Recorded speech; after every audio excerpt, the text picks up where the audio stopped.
Well, hey, welcome back to TrainWorldTV. My name is James, and if you've been watching the series, you know that we're progressing fairly well in the How to Build a Layout series right here on TrainWorldTV. Today, we are talking about how to install a bridge.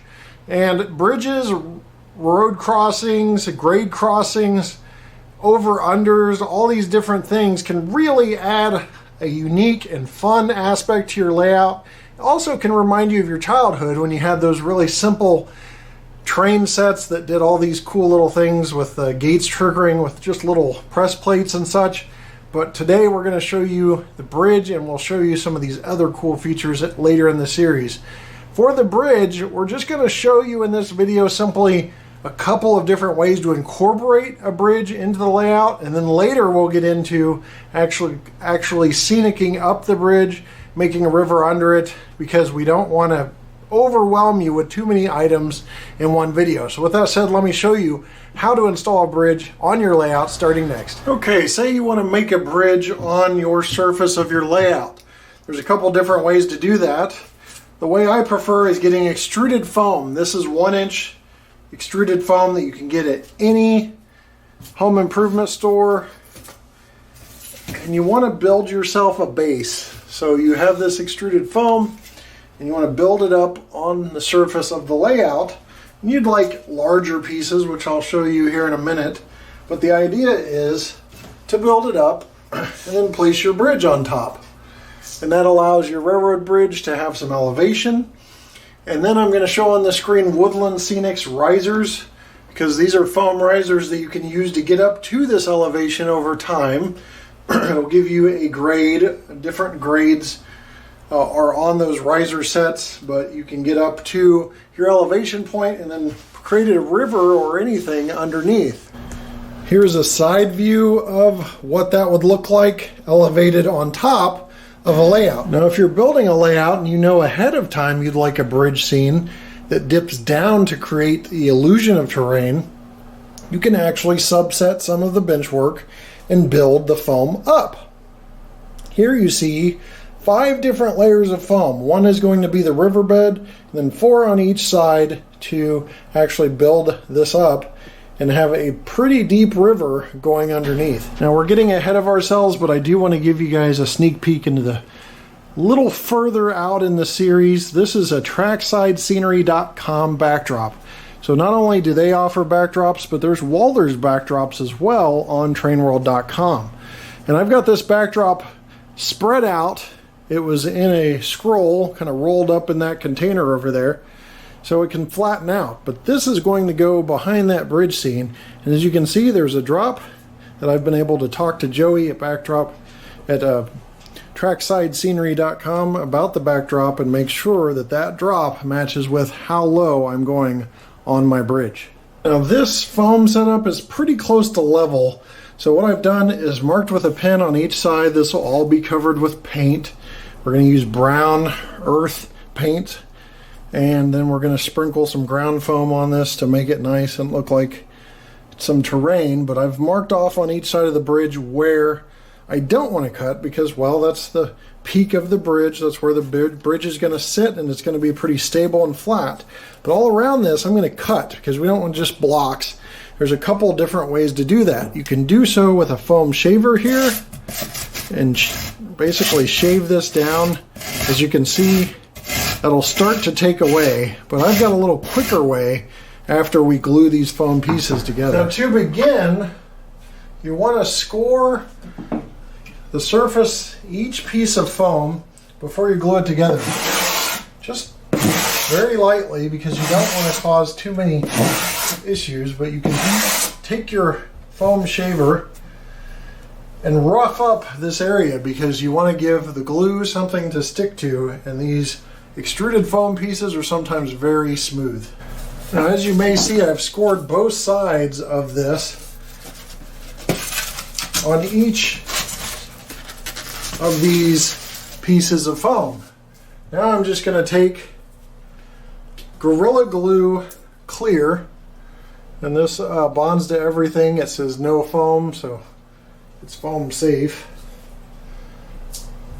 Or at least it says bonds, yeah, foam, so it's kind of kind of counteractive there because it says no foam, but I specifically looked up foam safe, so I think we're good. It says bonds to foam. And then I press each piece down. As you can see, I have a little divot in the back that I've cut out.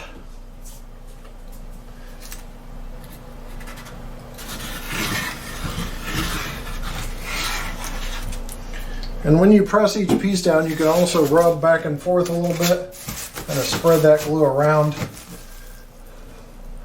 as you lay these pieces.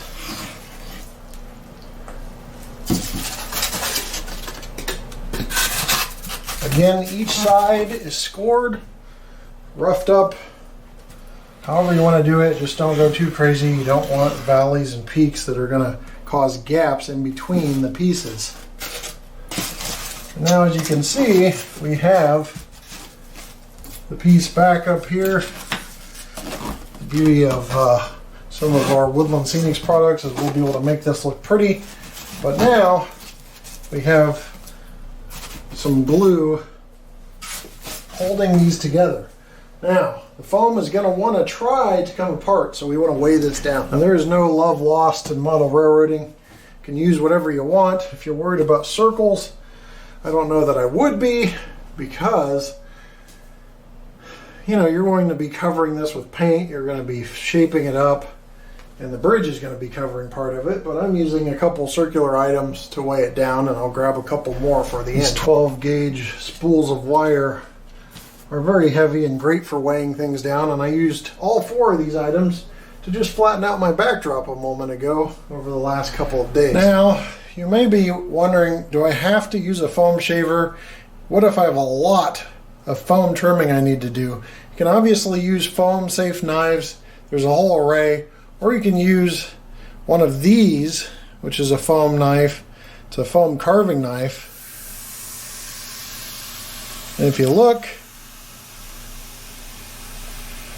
it's burning through these layers and cutting the foam. So now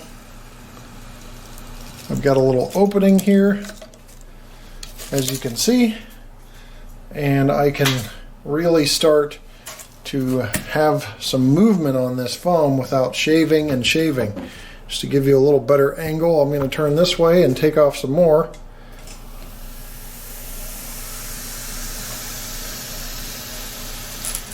You can get these for as little as $20 or $30 on Amazon. There are some more expensive ones that work way better that you can put on a platform, but I'm getting what I need to get done with this fairly easily. And although it looks rough, we can shave that down and make it a nice area. I've cut all around this bridge support area, and the really good thing about this is you can just be uneven. You don't have to really be careful other than not to burn yourself, because you're going to shave down the rest. This is just doing some of the quick work, and you can make little variations. As you see, I'm wiggling this back and forth because no river has straight edges that look like somebody pulled out a ruler and went to town. So this is going to be, work in progress, but this is making quick work of some of the foam cutting in the terrain building. As you can see here, we now have the beginning of the canyon carved, or the riverbed carved on each side, and we're going to continue to shave and work this down. Now, I'm not going to show you the rest of the process for terrain building because there's a video that's going to be about terrain building, so I don't want to get our videos crossed up too much or repeat myself too much. But let's talk about the other advantage of foam, especially in a situation like this. I have a subset and it's uneven. This side is sitting flush, while this side is sitting about 1/4 to 1/8 of an inch too high. Why? Because we're human beings, and when we built the benchwork, there's a slight variation. But the foam can equalize all that.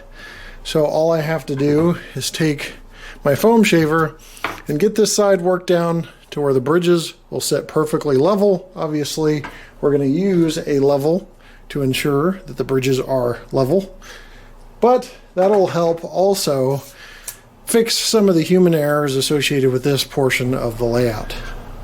All right, so as you can see, I have kind of shaved out a valley that's going to even this bridge on each side, so we have a level bridge. There's no bumps going from the track up to the bridge. And on the other side, we are already straight. So we have to wait on all this to dry, the glue to dry, and then we can continue on with the bridge scene. But we've met the goal of today's video, which was showing you how to make supports for your bridge, bring your bridge up so that you can have items such as rivers or roads run under them. One piece of advice, and I'll talk to you about this in terrain as well, is you don't want your bridge to just come up out of nowhere. You know, you have risers and all of a sudden there's a landmass that pops up out of nowhere. That is not really correct. You don't see that much in nature. So you want a bigger, longer piece of foam like this to kind of start on the edge and work your way up and then taper back down. And if there's a valley or something, yeah, that can have a sharp decline, you know, cut in the middle for a road or a river. But in general, you don't want your terrain just to pop up out of nowhere. It doesn't really do that in nature, so be sure to try to taper that for a more realistic effect. Well, that's a pretty straightforward and simple process on how to build up the landmass to support a bridge. I showed you a couple different ways. I hope you are able to incorporate that into your layout or come up with your own ideas, because there's so many different ways to do model railroading and building layouts and structures on those layouts.